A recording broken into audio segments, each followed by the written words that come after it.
Love Hurts, directed by Jonathan Eusebio, opens with Rose stepping off a bus into the town of Milwaukee, where she immediately spots a banner featuring Marvin Gabble. Annoyed, she grabs a marker and scribbles a mustache on his face. Meanwhile, Marvin, a passionate realtor, is joyfully preparing heart-shaped cookies for his open house at Emerald Spring House and for his co-workers in celebration of Valentine's Day. After finishing, he sets off to meet his clients, but his good mood is short-lived when he discovers his vandalized banner. Seeing that his rival Jeff's banner remains untouched, Marvin immediately suspects foul play. Frustrated, he calls his assistant Ashley, informing her that someone has drawn a Hitler mustache on his yard sign and declaring his intent to confront Jeff. Ashley, however, warns him against it, reminding him that Jeff holds a black belt in karate and would easily take him down. Switching topics, Marvin inquires about what's happening in the office. Ashley, exasperated by the Valentine's Day decorations, complains that everyone is busy hanging streamers, which irritates her. Ever the optimist, Marvin encourages her to look on the bright side, sympathizing with her loneliness, but also advising that happiness is a choice. If she's unhappy, she should do something about it. Ashley clearly doesn't appreciate the unsolicited life advice, but Marvin continues, explaining that his passion for real estate stems from the joy of helping people find their dream homes. He recalls the freedom he felt when he bought his first house and how he relives that moment through his clients.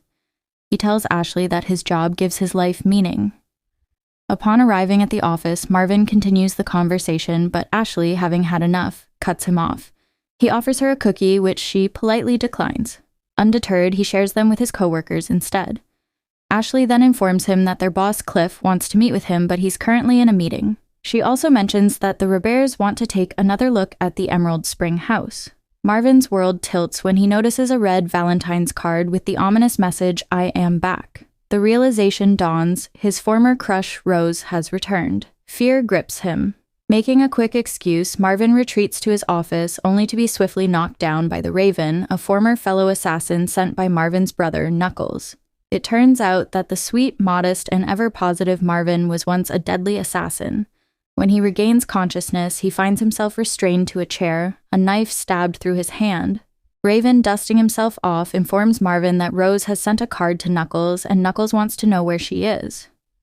Having just learned of her return, Marvin truthfully tells Raven that he doesn't know. However, Raven presses on, revealing that Marvin was originally tasked with killing Rose, yet she still breathes. Outside, employees mill about, unaware of the confrontation inside. Marvin, relying on his dormant assassin skills, delivers a powerful punch to Raven's side. Raven, equally skilled, fights back. Ashley, hearing the commotion, asks if Marvin is all right. He hastily responds that he's just doing high-intensity yoga before resuming his fight. Eventually, Marvin gains the upper hand and knocks Raven out. After quickly dressing his wounds, he attempts to leave, but is immediately cornered by his boss, Cliff, who excitedly informs him that he has won the Regional Realtor Award.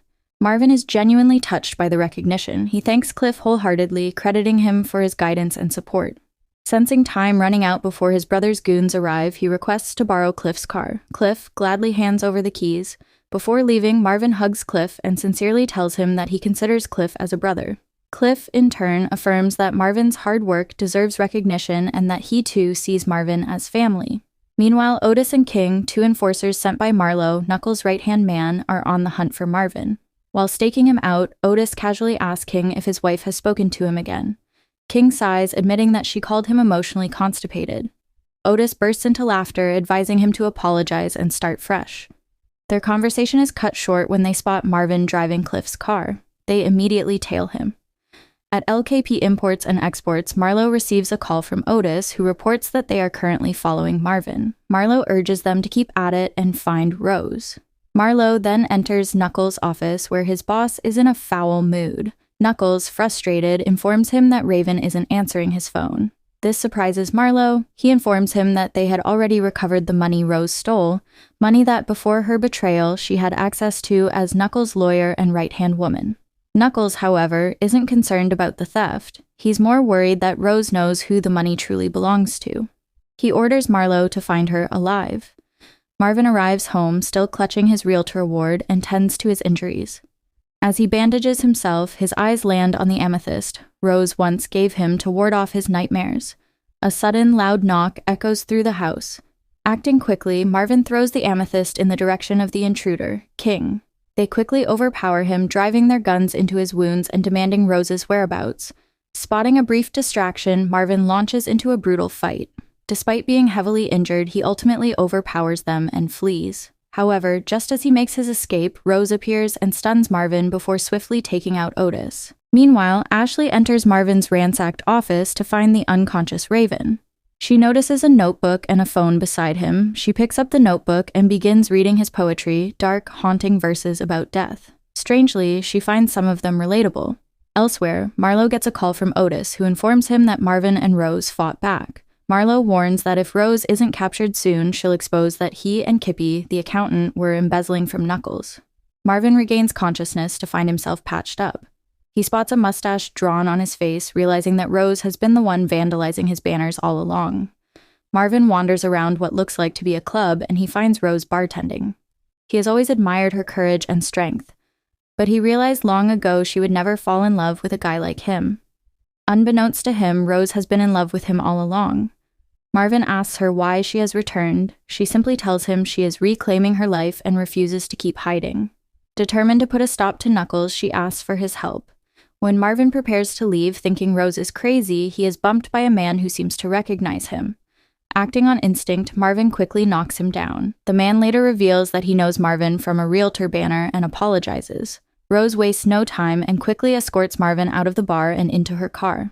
Back in Marvin's office, Ashley informs Marvin through voice message that she found a dead poet in his office and his poems are strangely relatable. Ashley is startled when Raven suddenly regains consciousness. He confesses that no one has ever understood his poetry until now. Ashley asks why he writes about death so often.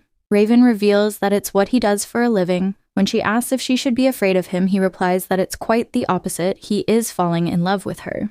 Marvin and Rose arrive at Emerald Spring House, where Marvin confesses that he loves his normal life. Rose, however, believes he's just hiding from his past. She urges him to stop running and face it head-on. Meanwhile, Marlo enters Kippy's house to find a message scrawled on a mirror. Someone has kidnapped Kippy. It turns out Rose took him, much to Marvin's dismay. When Marvin protests her methods, she defends herself, stating she needed Kippy's fingerprint for access. She then strolls over to Kippy, who is bound to a chair, and delivers a bone-crushing punch. She settles down and demands to know why Kippy and Marlo set her up, despite the fact that she helped them steal $4 million from Knuckles. Kippy confesses that Marlo wanted her position as Knuckles' right-hand man. They had hidden $2 million in the trunk of Rose's car while stealing the rest by cooking the books. Realizing their betrayal, Rose turns her attention to Marvin. She recalls him driving her to a quarry 3 years ago. Opening up, she reveals how she helped Knuckles build a fortune by laundering money from Russian suppliers. Wanting out of that life, she helped Marlo and Kippy steal the money. However, instead of killing her, Marvin let her live. She asks him directly if he knew they were setting her up. Marvin admits that he knew she was a thief and volunteered to take the job so that she could live. Elsewhere, Cliff arrives at Marvin's house to retrieve his car, but encounters Knuckles. Upon learning that Marvin never mentioned having a brother, Cliff speaks highly of Marvin. Knuckles coldly informs him that Marvin was once a ruthless assassin.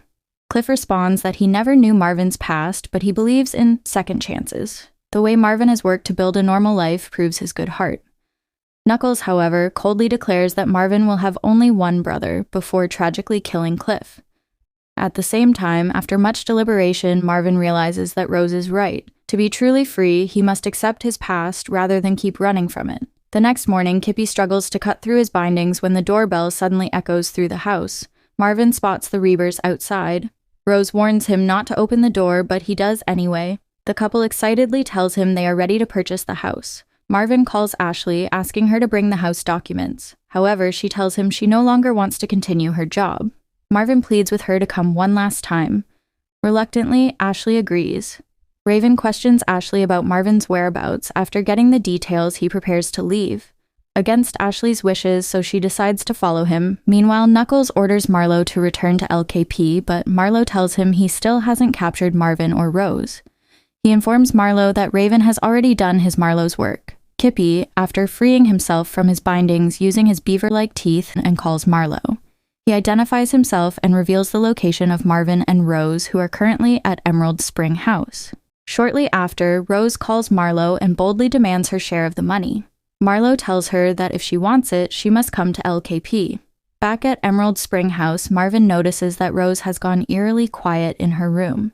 When he goes to check, he finds that she has already left, driving away from the house.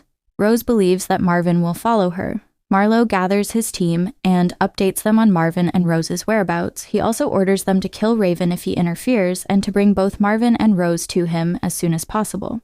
Anxiously, Marvin opens the door to find Raven standing outside. Rose apologizes on Raven's behalf that Raven insists on coming along. After some tense exchanges, Ashley breaks the silence by escorting the Rebbers out of the room. Meanwhile, Otis and King arrive at Emerald Spring House, and then bullets begin to rain inside the house. Marvin quickly proposes a peace deal with Raven to take down the two goons, then they can go back to being enemies. Raven just stares at him, which seems good enough for Marvin. Marvin and Raven fight back with full force. However, both Otis and King proves to be difficult to fight. Marvin runs through the chaos while Raven covers him. As Marvin rushes to check on his clients, Raven is ambushed outside and brutally beaten by Otis and King. Ashley steps out to help Raven when she spots he is in danger. With her assistance, Raven regains the upper hand and manages to defeat both attackers. Hearing the gunfire cease, Marvin decides to check outside. Before leaving, he reassures the Rebbers that he knows someone who can make the place squeaky clean again. Outside, in a final showdown, Marvin knocks Raven down. Just as he is about to finish him off, Ashley intervenes, pleading with Marvin to spare Raven because she loves him. Witnessing their moment, Marvin realizes he must go after Rose because she is the one he loves. Meanwhile, Rose grabs her gun and enters LKP, coming face to face with a disoriented Marlo. It turns out that Knuckles has discovered the $2 million Marlo stole from him. He also reveals that Kippy, Marlo, and Rose had planned to steal from him all along. And now they will all die. "You steal from me, you die," Knuckles declares. Rose attempts to escape, but she is overpowered and knocked down. Just as things seem bleak, Marvin arrives. Knuckles greets his brother warmly, while Rose, despite her injuries, is happy that Marvin came for her. Marvin unleashes his impressive hand-to-hand combat skills like Jackie Chan. Seizing the opportunity, Rose joins in, helping him take down their enemies. After an adrenaline-fueled fight, Marvin finally enters his brother's office. Knuckles smugly tells him that he can't win and offers him a deal. If Marvin loses, he must work for him. The fight begins once more. During the scuffle, Knuckles' hat falls off, revealing a bloodstain. Marvin recognizes the hat. It belonged to Cliff. The realization sinks in. Cliff is dead. Knuckles taunts Marvin, insisting that he will always be his only brother. But Marvin refutes him, stating that a real brother wouldn't use him against his will. Even though Marvin didn't like being an enforcer, Knuckles still forced him. In the end, Marvin gains the upper hand and chooses to leave Knuckles alive. But just as he walks away, Knuckles comes after him, only for Rose to shoot him down. Rose then reveals her special Valentine's gift for Knuckles. Using Kippy's fingerprint, she accessed the accounting books and uncovered evidence that Knuckles had been stealing from his Russian suppliers. She sent this information to them. Moments later, Russian enforcers storm into LKP and take Knuckles away. As they drag him out, he pleads with Marvin to free him, but Marvin remains silent. In the end, Rose takes out the stolen $2 million, preparing to leave until Marvin finally confesses his feelings for her. Elsewhere, Ashley and Raven find love with each other, and King's wife, Cindy, after hearing his heartfelt apology, decides to take him back.